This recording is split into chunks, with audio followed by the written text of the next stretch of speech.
a dogma lesson, just not bothering to plan? That's a question for TEFLologists. When I read this book, is it better to skim or scan? That's a question for TEFLologists. Can you be a good teacher if you have a CELTA? Or should you invest in an MA or a Delta? From politics to methodology, we'll discuss them all on TEFLology. Hi, I'm Matthew. I'm Rob. And I'm Matt. And welcome back to TEFLology, a podcast about teaching English as a foreign language and related matters, presented by 3 self-certified TEFLologists. A term we made up.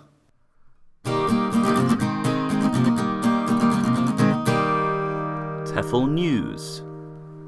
So this week's news is a story from earlier this year in January, and it is about magic language learning medicines.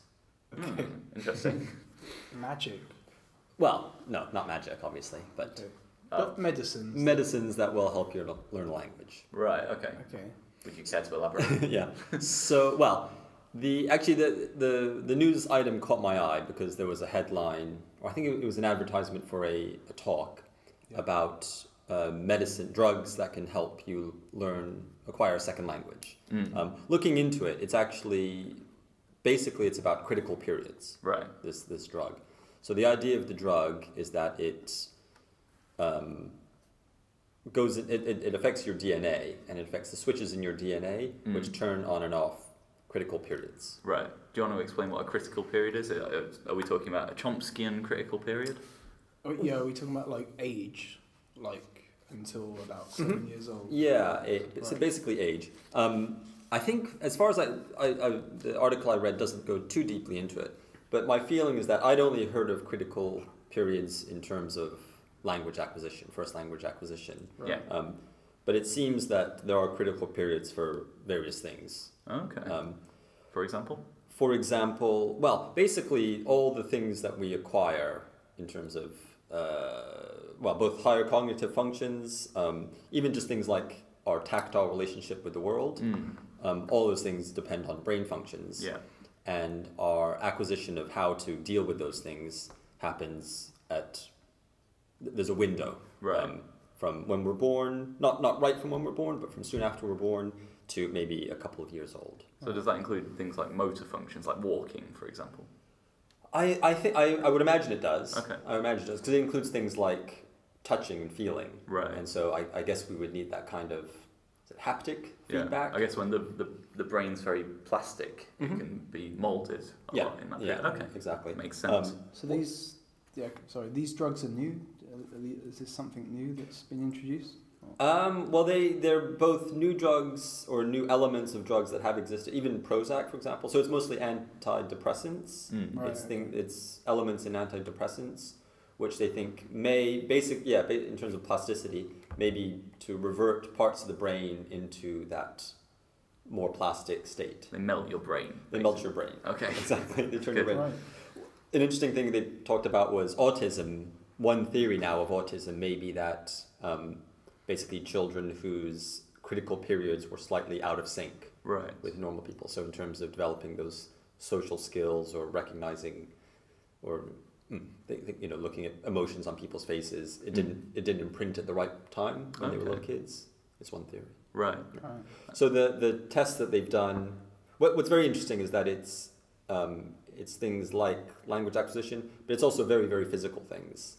The example they give is, I forget the term for it, but basically having a lazy eye. Lazyitis. Yeah.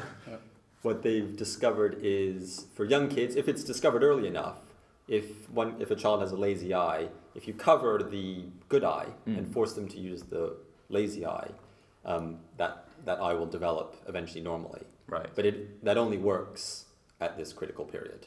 You can't do it to adults later on. Yeah. And so The pop singer Gabrielle did that, didn't she? Really? she just wore a. She Was she covering the good eye or the bad eye? Well, who knows? Don't know. Yeah. Anyway, aside. Sorry. The other thing the other function for this drug is, well, actually the way they've tested it so far is with pitch, perfect pitch. Right. So they claim that perfect pitch does develop in a very, very small percentage of children, but it has to develop at the critical period. Yeah. So what they've done is they've given adults this drug and kind of showed them, kind of trained them in terms of recognizing different pitches, and then tested them. And the control group who didn't take the drug, basically they guessed, and the results came back as you'd expect from guesses. And the group that took the drug scored much higher. Right. So how has this been applied, or has this been tested with second language learners? It hasn't yet. Oh, so why is it a TEFL pill? Because He didn't say that. He said they're magic. Because yes, that's the magic Oh, part. sorry. Because this is Magic one.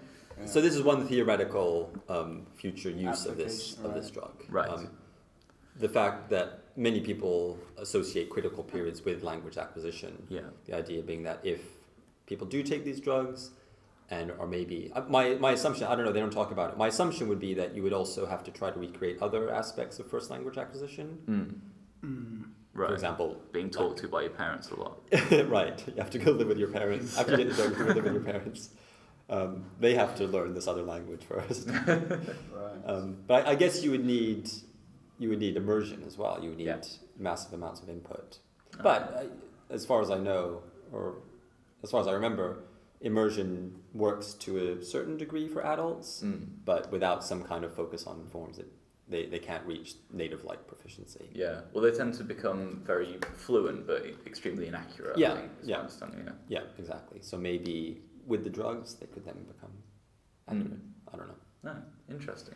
Matt, So- would you take a Well, drug? Do you think this Oh, drug sorry. will put teachers like us out of a job? Do you see that happening? That they'll replace all second language teaching with a drug? I think that's possible. I think that's Really? possible. I think it's unlikely. It's very unlikely. Well, I mean, or our job would change a great deal. It might make our job a lot easier, Yeah. if anything. Or it might make students more satisfied Well, with the results it'll they make get. the classroom like a rave. So they'll take the drugs before they enter the class, and that will enhance their Yeah. English. Like an Learning? English language rate. From what I've read, Yeah. that's what. That's like happens when- in Right. raves. That's like when I get really drunk and speak Japanese. I imagine I'm speaking very well. It's probably a similar process. You probably are speaking Yeah. better than you usually Yeah. are. Yeah. Yeah. Maybe that's Well, something. Up to a certain point, Up to a certain point. and then I just start. It's like anything with Might be a alcohol. fair If approximation, you're yeah. slightly drunk, you do most things better, Yeah. and then if you carry on drinking, then it. So maybe if there are any listeners who are looking to make a career in TEFL research, go to a lab and steal some of these magic pills, magic beans. What are they actually? What's the name of the? Do they actually have a name? They probably do. Let me see if I can find the name. Listeners get a pen. Yeah. Pen and notepad ready. Well, it's various drugs, but it's drugs that work, that affect histone deacetylase, HDAC, Oh, okay. which is an enzyme that acts on DNA. Right. So I'm not sure what the drug is called, but the drug. So one example is valproate, apparently, but it's a drug that affects HDAC. Okay. Basically. Yeah. So do you think that this will be tested on second language learners in the future?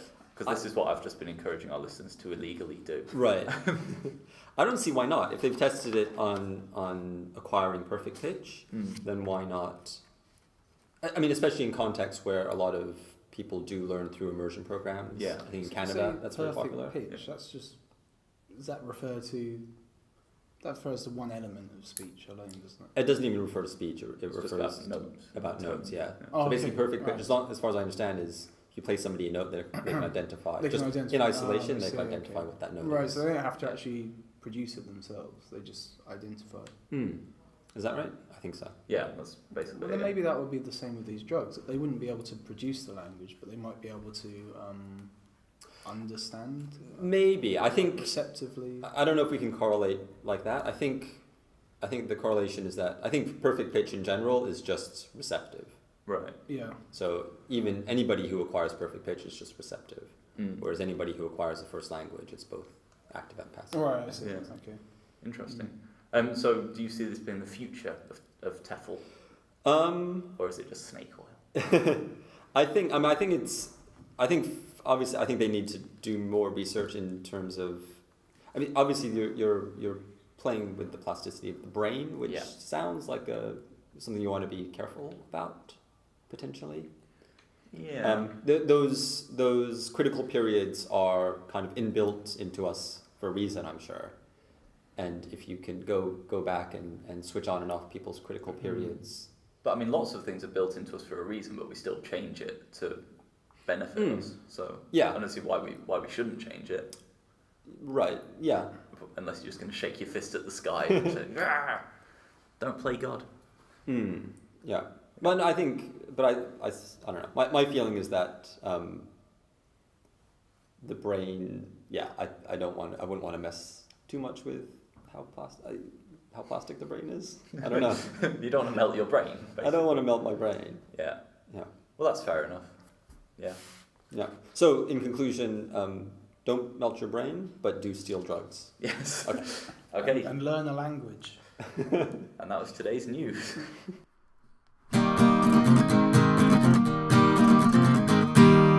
TEFL cultures.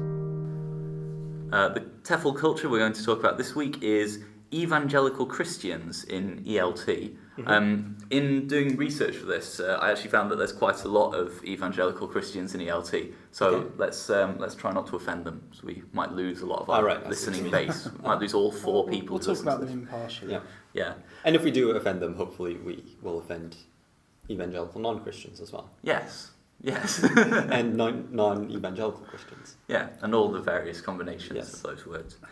So what would you imagine to be the connection between English teaching and evangelical Christianity? When I say that, what comes into your head? I guess maybe the idea of someone travelling to a foreign country, perhaps. Yeah. Some sort of missionary work.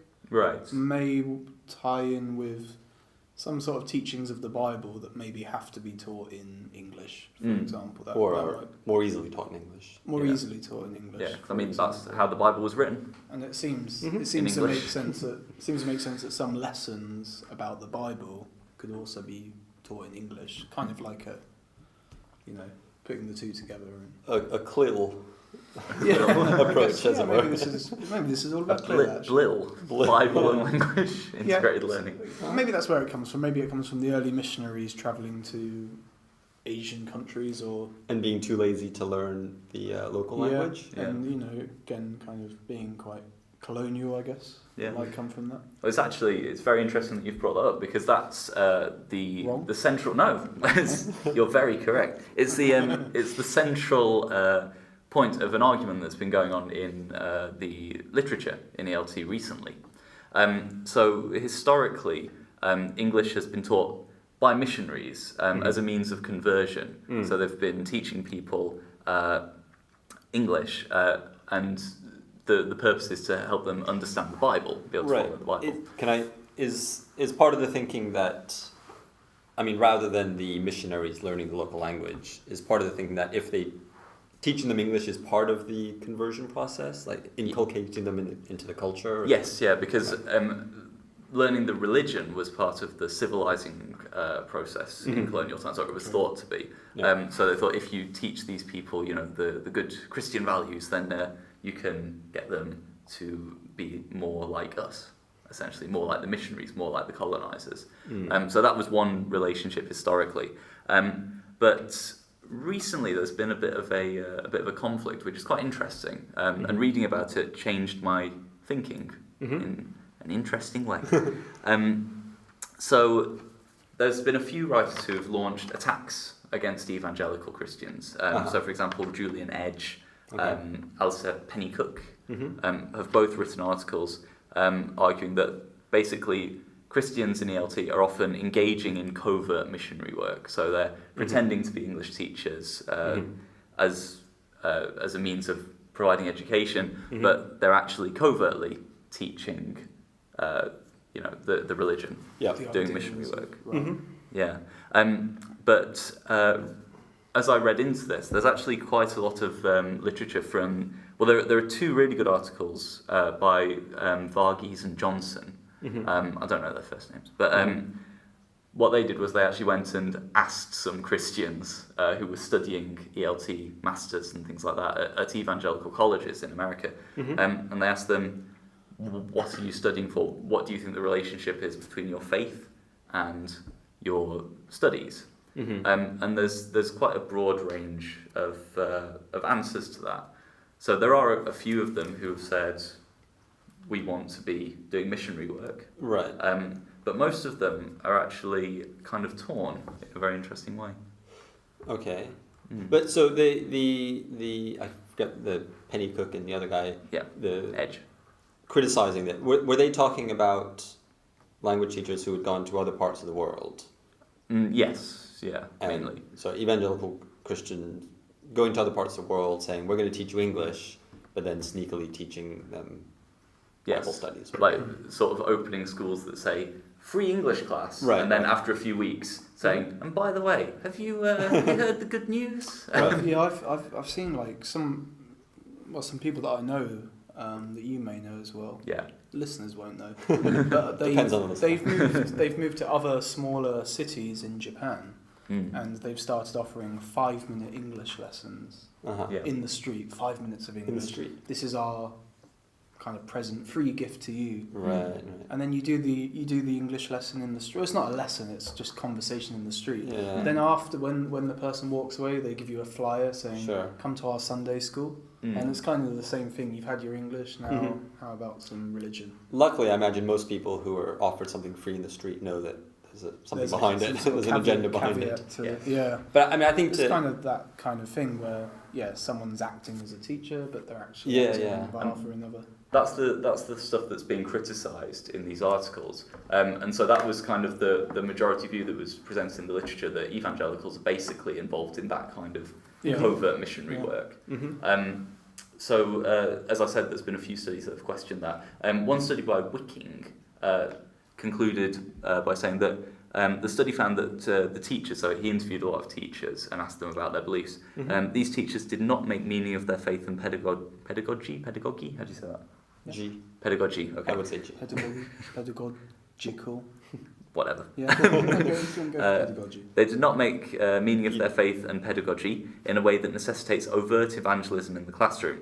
Rather, they prefer to express their beliefs through personal virtues of love and respect, holding to a high standard of professionalism, and encouraging exploration of deeper life issues in class. Okay. So that was what they, what most of these people were saying was their primary method of expressing their faith. Yeah, and did they ask the students?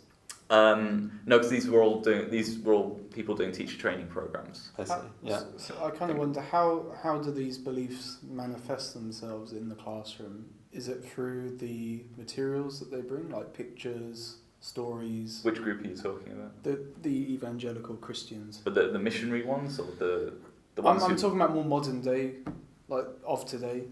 Yeah, but there are two groups. So there's the people who are engaging in missionary work under the guise of ELT, and there are ELT professionals who just happen to be evangelical Christians. I'm talking about the former. Okay. How do they use English textbooks that are adapted or focused on these kind of values and beliefs? I wonder. I wouldn't be surprised if the material has to be about something. So I imagine they have things like graded Bible tracts and things like that. Yeah. I mean, the second group I think is really interesting. So this idea of English teaching practitioners who, maybe they have strong beliefs, and I think maybe especially at the early stage of many teachers' careers, they maybe find it hard to just completely ignore things very personal about them when they step into the classroom as a teacher. You don't completely leave behind everything about you. Right. And so, I don't know, maybe, religious beliefs are no different from other types of beliefs. Well, there was actually another study where they asked teachers about that, and they asked them, I can't remember the names of the researchers, but they were asked about when you could incorporate religion into the classroom. And they were asking Christians, non-Christians, people from lots of different faith positions and faith backgrounds. And what they found was that while atheists and agnostics tended to be more against the mentioning of religion completely in the classroom, it was only by a very small amount. They actually were very liberal about it, and they said things like, if you went to church on Sunday. And the students ask you what you did at the weekend. Why shouldn't you talk about what you did at the weekend? If I go into the into a bar and say if I go to a classroom and say I spent the weekend in the pub, is that which one of those is right? Which one is wrong? And I think many of us have been in a situation where students say something very, very counter to what we think are maybe very simple or obvious belief, things that sound racist or sexist to us. Yeah. And obviously, most of us, we're aware that that's not part of our jobs to educate students like that. But at the same time, I think most of us are tempted and often, do ask questions like, have you ever thought about, the other side, or, something which actually is kind of reflecting our own beliefs. Sure. And so I think maybe the big difference would be if a evangelical Christian, for example, if they're talking about things like peace and love and being kind to each other, which maybe they think these are my Christian beliefs. Yeah. They may be things that all of us think are just good things to follow. Absolutely, yeah. But it still comes down to whether or not we think it's part of our job to get those ideas across to our students. Yeah. Well, this is the thing that surprised me, because I think, like a lot of people, when I heard about evangelical Christians doing teaching work, what immediately came to my head was missionary activities. Right. And a quote that I really liked, again from Wicking, when he was discussing this. He himself is an evangelical, and he was talking about the role of his faith in the classroom, and his conclusion to his article was, it seems that one acceptable solution to the Christian teacher's dilemma is be a good teacher, do an excellent job, work hard to encourage and motivate students and cooperate with colleagues. This is perhaps the best way that one's faith in God can be expressed inside and outside the classroom. As the Apostle Paul wrote, whatever you do, work at it with all your heart as working for the Lord, not for men. So, nice. I think we can agree with that. Yeah, and I think it applies to... So all good teachers are Christians. And all good... That's not quite the logical conclusion. But I think that also applies to every aspect of your life or whatever job you do. Yeah. But I think maybe it's important for people to understand that there are these two sides to it. It's not just one big mass of people doing one thing. You have to separate out the different strands of belief and practice. Great. Amen.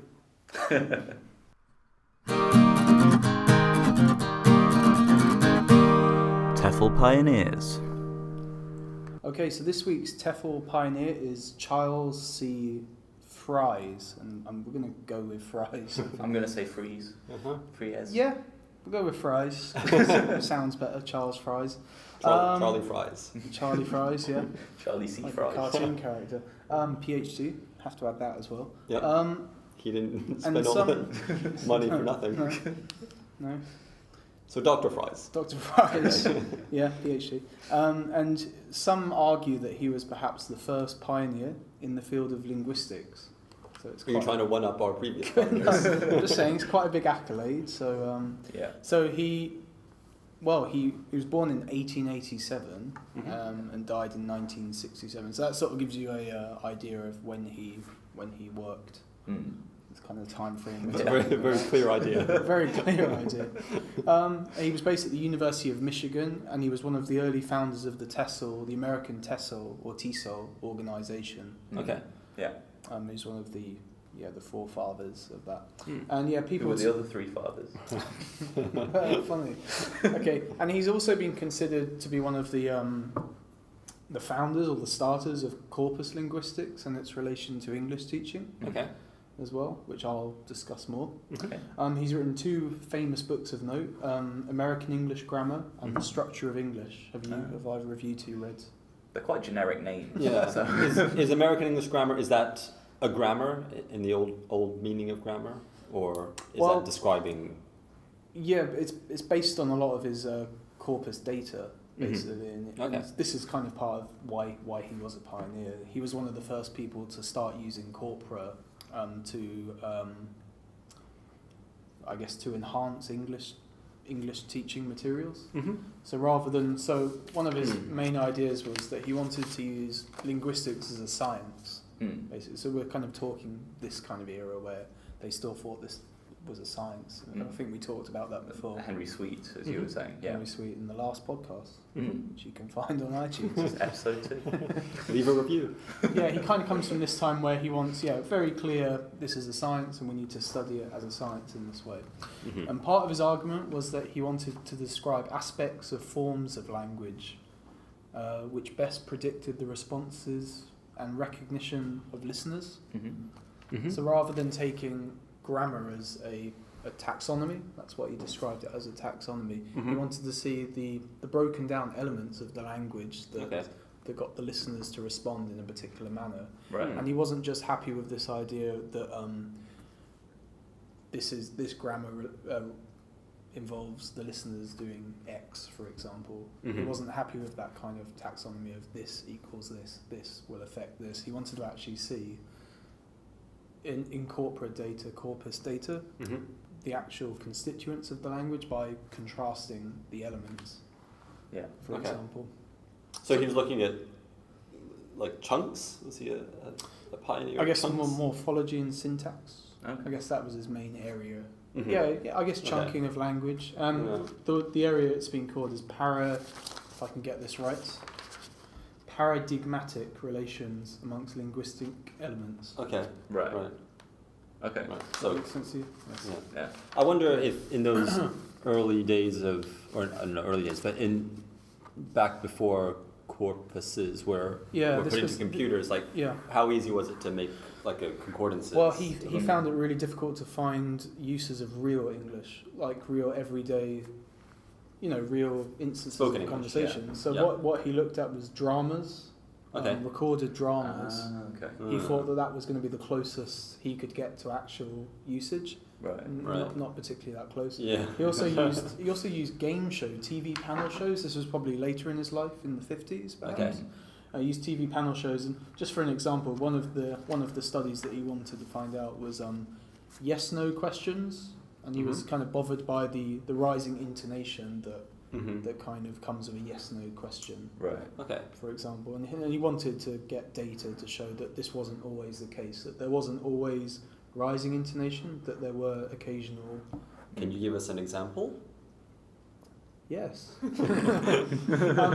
And actually what he found out was the opposite, that rising intonation, there was actually a lot more instances of falling intonation. For yes or no questions? Than had previously been thought of in grammar textbooks. Can you give us an example? Like, do you like fries? Yes. That's rising. I like fries. No. Do you like fries? Do you like fries? No. Do you like fries? No. No. I wonder how often... Stop disrespecting your TEFL pioneer. I wonder how often yes/no questions are answered with yes or no. Well, that's what he wanted to find out. That was... really? Yeah, so he basically, Fries rejected the notion that this grammar rule applies to this, and we can't do anything with that. And he kind of wanted contrasting analysis, which was kind of part of what it's got here, the contrastive analysis approach. Yeah. And he wanted to kind of use that to see if this was always the case by comparing data. And he wanted to have very clear sets of data to show that. Right. It sounds like also he was very... I don't know if pragmatics was something that he looked, but it sounds like he's I guess it kind of comes around the same time. Yeah, kind of around the same. Yeah. I guess like Matt Grice's maxims, kind of things like that. I guess maybe that informs pragmatics too. Perhaps. I mean, him, looking at it's what it sounds like is when somebody says this, what are the likely responses to be? Right, that's what he wanted to look at, rather than simply using the actual grammatical elements of a sentence. That he wanted to see what's going beyond that basically. So, I think anybody who's transcribed spoken language, you very quickly see how grammar doesn't. It plays its part, but it's just one small part of meaning making. So in fact, very early on, he was one of the first kind of writers, I guess, to look at the function of language, rather than just the grammatical elements. He actually wanted to look at how does this language function, kind of thing. He applied that to language textbooks. I'm not sure if he actually got as far as applying any of it. He wrote books about grammar, but I don't know if anything followed into a course book as such, because at that time they probably didn't really have. But I guess some of the principles. But he wrote his 2 books, obviously. Yeah, and I guess some of the conclusions that he came to, they would have influenced how teaching was done, because the more we understand about how language works in communication and speech, the more we understand how to teach language so that people can use it in communication and speech. In theory, yes. You'd hope. So that was his main criticism, was that traditional grammar was aimed at providing a taxonomy of language, and it didn't look at the smaller constituent parts of an utterance, for example. Right. Yeah. So, that's basically what he did. What do you think of his work, and how does it relate to what we do today? Well, what do you think? Sounds like a true pioneer. Sounds like things that are still relevant today. Yeah. And that my feeling with these kinds of people is that I think he had a very interesting and kind of correct approach to looking at language use. Yeah. Maybe the unfortunate thing, or the maybe inevitable thing, is that these ideas, I think it takes them a long time to filter down to actual language teaching practice. Behavior and audiolingualism kind of sounds, it came and went, or didn't quite go, but during his lifetime, and maybe was, I don't know, maybe it's partly inspired, but grammar translation, those kind of things. I guess he was hampered by the technology at the time as well. Yeah. Because he didn't really have the, what we can do now. Yeah, but even now, most coursebooks at least for adult language education is broken down in terms of grammar items, and because it's like that, students and teachers using those books get the impression that if we just build up enough grammar items, then students can. Yeah. That's probably still prevalent. Maybe the reason that some ideas propagate and are taken more seriously than others is because the field that they're part of is taken more seriously. So audiolingualism, that was influenced by, Skinnerian psychology. Right. And psychology was a bigger field than linguistics at the time, which was still in its kind of in its infancy. So people are more likely to listen to that, which seems a more serious science. Yeah. That's a good point. And it's easy to identify grammar items and make a list of them rather than, concordances or collocations and those kind of things. Yeah. Okay, so that's our TEFL pioneer for today, Mr. Charlie Dr. Fries, Charles. PhD Fries. Thanks, Charles Fries. And I'll have fries with that.